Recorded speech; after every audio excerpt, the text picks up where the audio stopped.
Danes se lotevamo zgodbe, ki je resnično pretresla Slovenijo. To ni samo zgodba o podjetju, ampak o politiki, velikem denarju in usodi nečesa, kar so mnogi imeli za nacionalni ponos. Seveda, govorim o sagi Mercatorja. In poglejte, ne govorimo o kar neki prodaji. Leta 2014 se je zgodilo nekaj, kar si marsikdo ni mogel niti predstavljati. Najboljši sosed, kot smo mu rekli, je bil prodan in to ne komurkoli, ampak svojemu največjemu tekmcu. Za mnoge je bil to res šok, skorajda nacionalna tragedija. In seveda se takoj vprašamo, kako je to sploh mogoče, kako je lahko simbol slovenskega gospodarstva končal v rokah konkurence.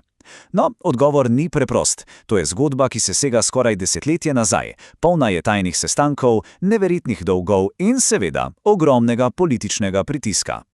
Dobro, pojdimo po vrsti. Začnimo pri koncu, pri tistem kontroverznem poslu iz leta 2014.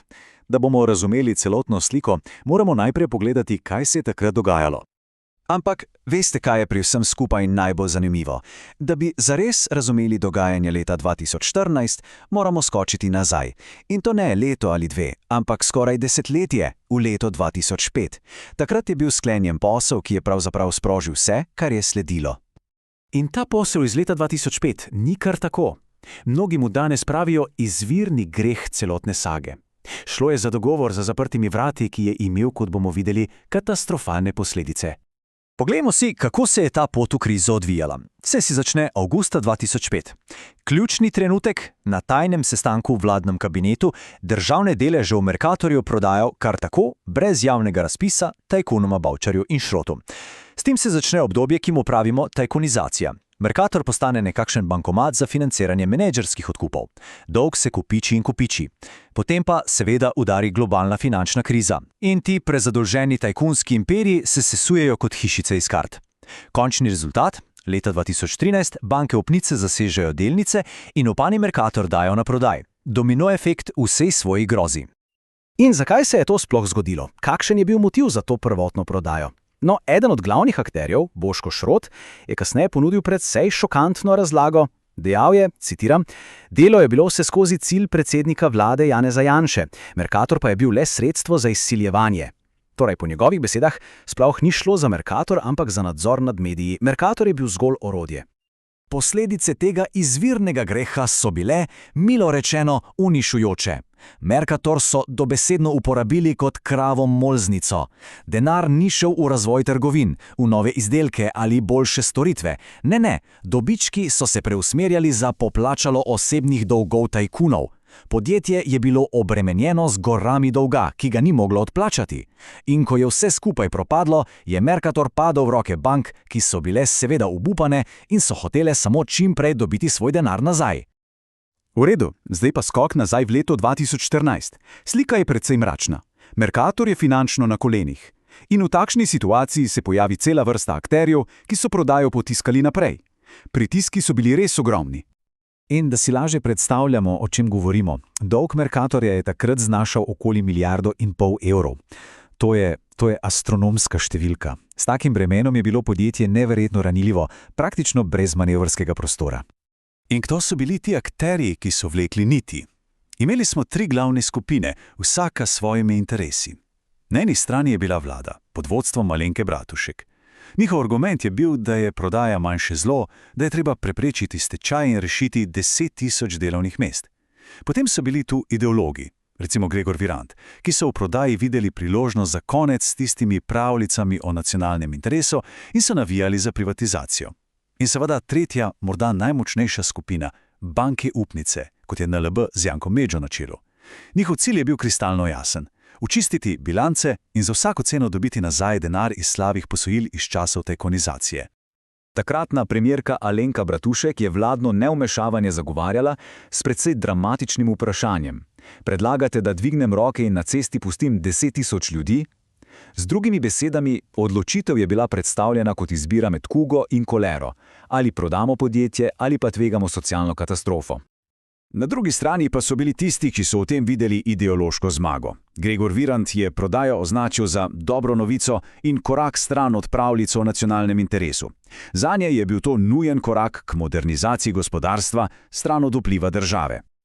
Ampak morda največ o tem, kako neizogibna je postala prodaja, pove preobrat samega predsednika nadzornega sveta, Mateja Lahovnika.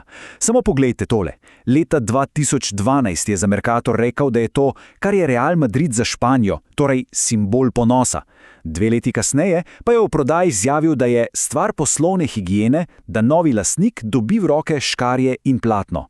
To je res neverjeten preskok, jasen signal, da je bitka izgubljena. In kljub temu, da se je zdelo, da vsi potiskajo prodajo naprej, je bil v ozadju velikanski problem. Finančna konstrukcija celotnega posla? No, to je bila prava hiša iz kart.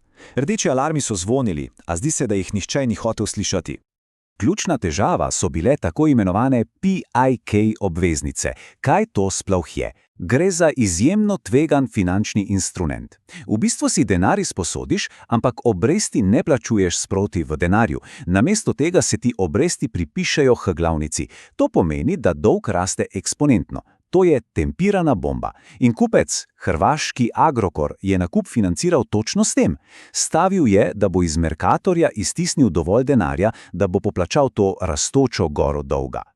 Hkrati pa je cena, ki jo je bil Agrokor pripravljen plačati, strmo padala. Poglejmo, leta 2011 so ponujali 2,21 evrov na delnico, 2 leti kasneje le še 120, končna cena leta 2014 komaj 86 evrov.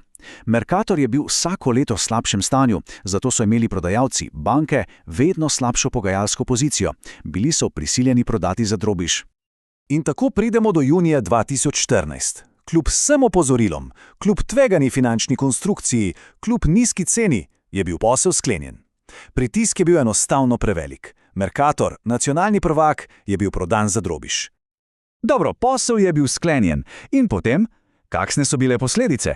No, tisti, ki so svari pred katastrofo, so imeli prav, a verjetno si niti oni niso predstavljali, kaj bo sledilo.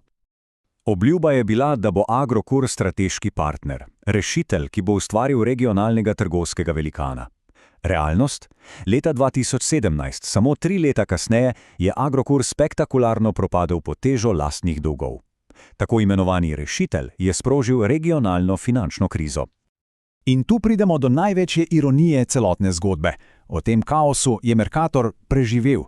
V osupljivem preobratu je podjetje, ki so ga prodali, preživelo svojega kupca. Slovenska vlada je morala na hitro sprejeti poseben zakon, Lex Mercator, da je preprečila izčrpavanje in ga rešila pred potopom skupaj z Agrokorjem. Kakšen preobrat? Tisti, ki naj bi bil bolnik, je preživel zdravnika. Kaj pa se je zgodilo z glavnimi akterji desetletje kasneje? Alenka Bratušek je politično preživela in še naprej zaseda ministrske položaje. Gregor Virant je odšel v mednarodno kariero. Janko Medja, šef NLB, je prešel v zasebni sektor. Vsi so nekako šli naprej. Kupec, Ivica Todorić, njegov imperij se je sesul, soočil se je s številnimi sojenji, popoln polom.